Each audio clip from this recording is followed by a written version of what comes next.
Hello guys, this is Kundan and you are watching my YouTube channel. तो दोस्तों, कैसे हैं? आज का जो टॉपिक है वो हमारा है आईपीओ के बारे में। आईपीओ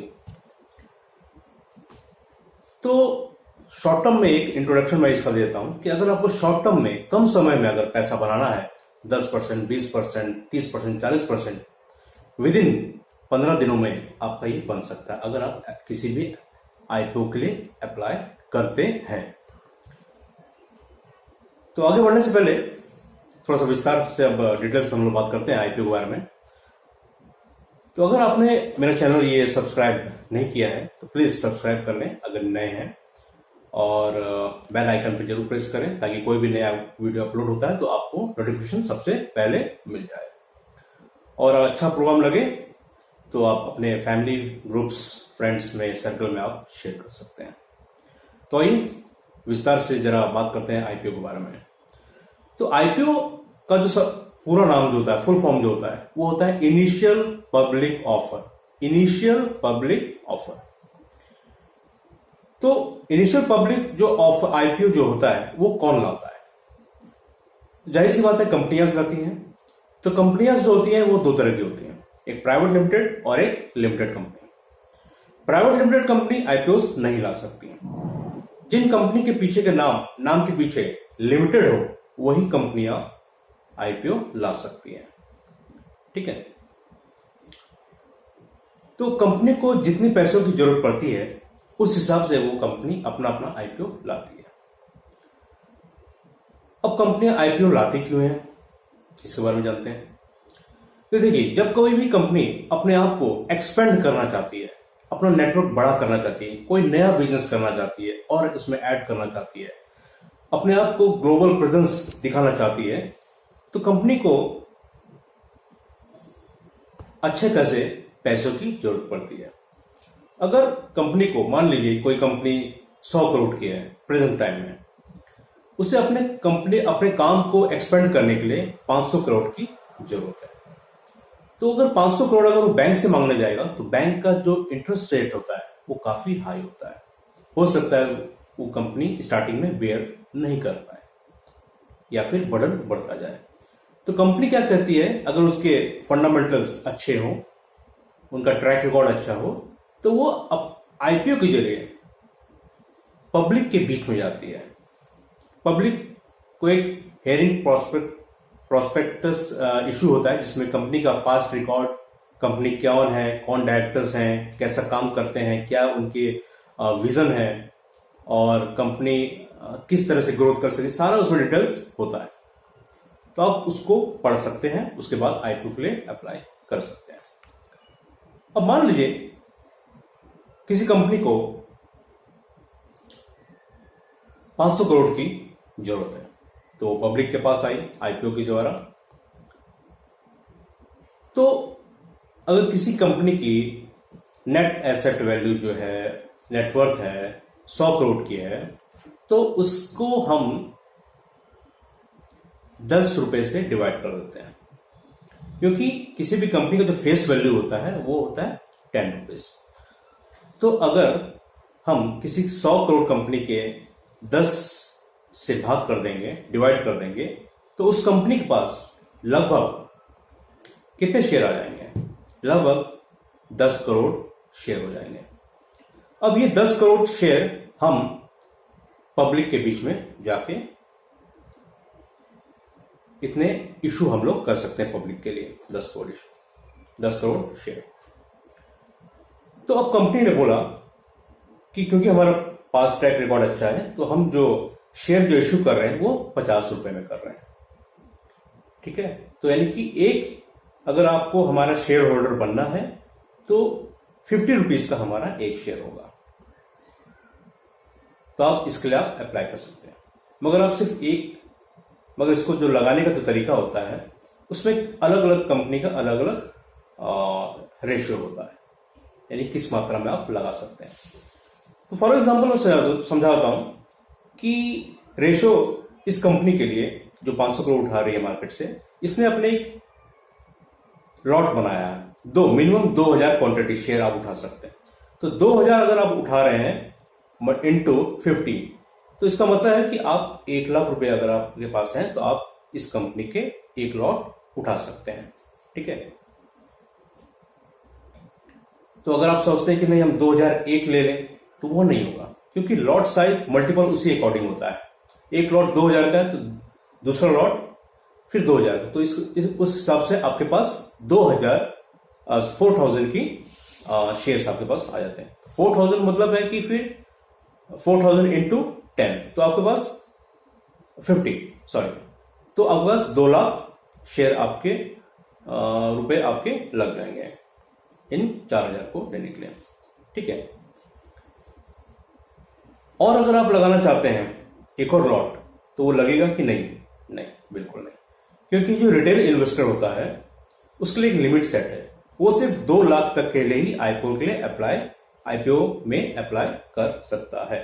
ठीक है, इससे ज्यादा जो अप्लाई करने वाले हैं वो एसएनआई होते हैं, बड़े बड़े फंड्स होते हैं जिनके पास ज्यादा नेटवर्क होता है, या फिर एफआई या फिर डीआई लगाते हैं।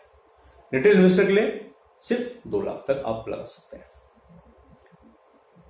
अब मान लीजिए कि आप रिटेल इन्वेस्टर हैं, आपने अप्लाई किया, ठीक है, आपने 50 रुपए के भाव में परचेस किया और आपको 2000 क्वांटिटीज शेयर मिल गए। ठीक है, और जिस दिन लिस्ट हुआ एक्सचेंज में उस दिन उसका भाव 50 से 70 रुपीज हो गया, तो आप उसको बेच के निकल सकते हैं। तो आपको 2000 मिला था, अब आप उसको मल्टीपल 70 से कर दीजिए, तो आपका 1 लाख तो वापस आया ही, प्लस 40,000 आपका प्रॉफिट भी साथ में आ गया। ये कितने दिनों में? विद इन 10 डेज में आपके पास आ जाता है। इससे ज्यादा भी हो सकता है, इससे थोड़ा कम भी हो सकता है, ये कंपनी पर डिपेंड करता है। ठीक है, आइए अब जानते हैं कि आईपीओ में हम लोग अप्लाई कैसे कर सकते हैं। तो इसके लिए आपके पास पहला डीमैट अकाउंट होना चाहिए, दूसरा ट्रेडिंग अकाउंट, तीसरा एक सेविंग अकाउंट होना चाहिए। अगर आपके पास तीनों चीजें हैं तो अप्लाई करने का तरीका क्या है? या तो आप ब्रोकर से फॉर्म लें, एक चेक लगाएं और अप्लाई करें। दूसरा तरीका, आपका जो सेविंग अकाउंट है अगर उसमें नेट बैंकिंग फैसिलिटी है तो कोई भी कंपनी का जब कोई आईपीओ आता है तो वहां पे उसका लिंक आ जाता है, वहां पर आप अप्लाई कर सकते हैं। ठीक है, अब वहां पे कितना में आपको लॉट लेना है, 1 लॉट लेना है कि 2 लॉट, वो आपको वहां पे नजर आता है। ठीक है, ठीक है, तो कंपनी का जो भी आईपीओ आता है वो 2 से 3 दिन के लिए ओपन रहता है। इसी 2 से 3 दिन के बीच में आपको अप्लाई करना होता है। ठीक है,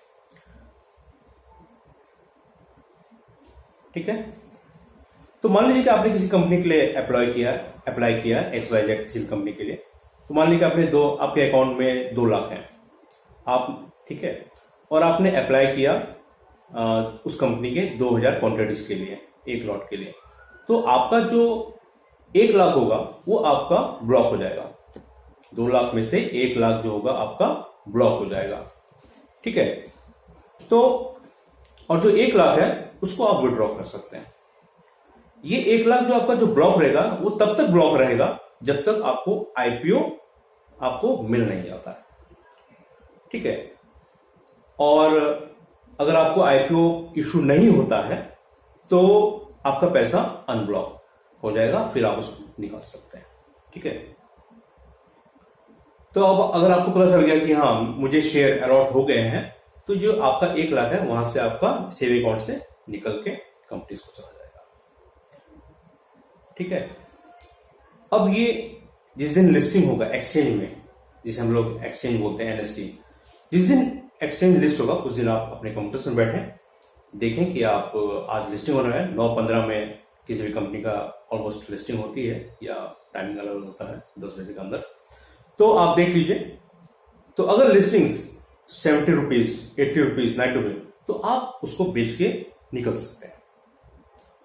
ठीक है, तो जो लोग नहीं निकलना चाहते हैं वो उसके शेयर होल्डर बने रह सकते हैं, और जिनको लगे कि नहीं हमें अच्छा खासा प्रॉफिट हो रहा है, हम बेच के निकल जाते हैं। अब बेच के आप निकल जाएंगे तो आप उस कंपनी का शेयर होल्डर नहीं रहेंगे, आपने सिर्फ बेनिफिट कमाया और अपना प्रिंसिपल अमाउंट प्लस प्रॉफिट लेके आप निकल गए। जो आदमी निवेशित रह गया वो as a long term investor रहता है। अगर उसको पता है कि कंपनी का फंडामेंटल्स अच्छा है, वो ये शेयर 70 रुपए से हो सकता है 500 रुपए चले जाए, 600 रुपए चले जाए, 1000 रुपए, वो वेट करता है। ठीक है। फॉर एग्जाम्पल अब मैं आपको बताता हूं कि जो लोग निवेशित रह जाते हैं उनके साथ क्या होता है। फॉर एग्जाम्पल मैं आपको समझाता हूं। ठीक है। फॉर एग्जाम्पल मैं लेता हूं रिलायंस इंडस्ट्री के बारे में। रिलायंस इंडस्ट्री 1977 में ने अपना आईपीओ लाया 10 रुपए के भाव पर। ठीक है। अगर आपने उस समय, किस समय, 1977 में 10,000 रुपए लगाया रहता, तो आपको कंपनी के द्वारा आपको 1,000 शेयर इशू होते 10 रुपए के भाव पर। ठीक है।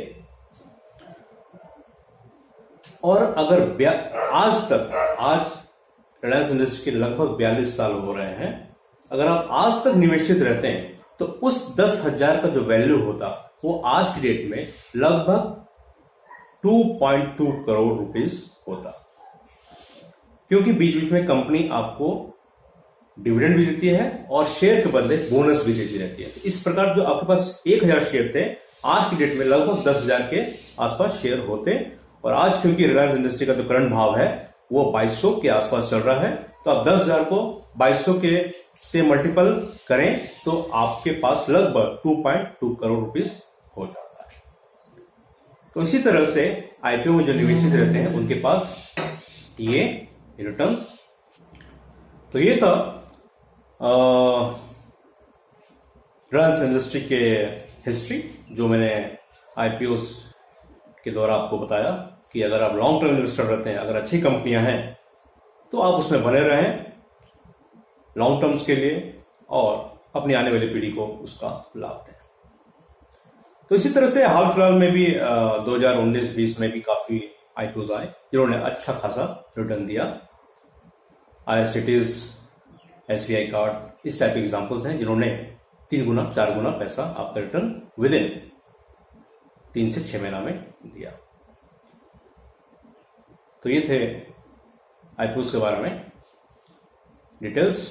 अगर आपको अच्छा ये प्रोग्राम लगा तो प्लीज शेयर, और कुछ भी अगर कुछ डिफिकल्ट हो आपको समझने में तो आप काइंडली आप मुझको ईमेल, मेरे व्हाट्सएप नंबर पे मुझे आप मैसेज सेंड कर सकते हैं।